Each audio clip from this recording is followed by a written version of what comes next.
اب نے نوح کو ان کی قوم کی طرف بھیجا کہ پیشتر اس کے کہ ان پر درد دینے والا عذاب واقع ہو اپنی قوم کو خبردار کر دو۔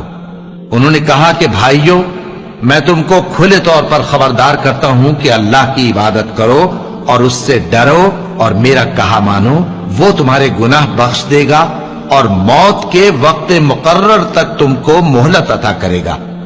جب اللہ کا مقرر کیا ہوا وقت آ جاتا ہے تو تاخیر نہیں کی جاتی، کاش تم جانتے ہوتے۔ جب لوگوں نے نہ مانا تو نوح نے اللہ سے عرض کی کہ پروردگار، میں اپنی قوم کو رات دن بلاتا رہا لیکن میرے بلانے سے وہ اور زیادہ گریز کرتے رہے۔ جب میں نے ان کو بلایا کہ توبہ کریں اور تو ان کو معاف فرمائے تو انہوں نے اپنے کانوں میں انگلیاں دے لی اور اپنے اوپر کپڑے اوڑھ لیے اور اڑ گئے اور خوب تکبر کرنے لگے۔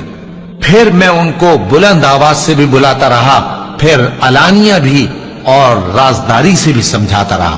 پھر میں نے کہا کہ اپنے پروردگار سے معافی مانگو کہ وہ بڑا معاف کرنے والا ہے۔ وہ تم پر آسمان سے موسلا دھار میں برسائے گا اور تمہارے مال اور بیٹوں میں اضافہ کرے گا اور تمہیں باغ عطا کرے گا اور ان میں تمہارے لیے نہریں بہا دے گا۔ تم کو کیا ہوا ہے کہ تم اللہ کی عظمت کا اعتقاد نہیں رکھتے، حالانکہ اس نے تم کو طرح طرح کی حالتوں میں پیدا کیا ہے؟ کیا تم نے نہیں دیکھا کہ اللہ نے 7 آسمان کیسے اوپر تلے بنائے ہیں اور چاند کو ان میں روشن بنایا ہے اور سورج کو چراغ بنا دیا ہے؟ اور اللہ ہی نے تم کو زمین سے ایک خاص طرح سے پیدا کیا ہے، پھر اسی میں تمہیں وہ لوٹا دے گا اور اسی سے تم کو نکال کھڑا کرے گا۔ اور اللہ ہی نے زمین کو تمہارے لیے فرش بنایا تاکہ اس کے بڑے بڑے کشادہ رستوں میں چلو پھرو۔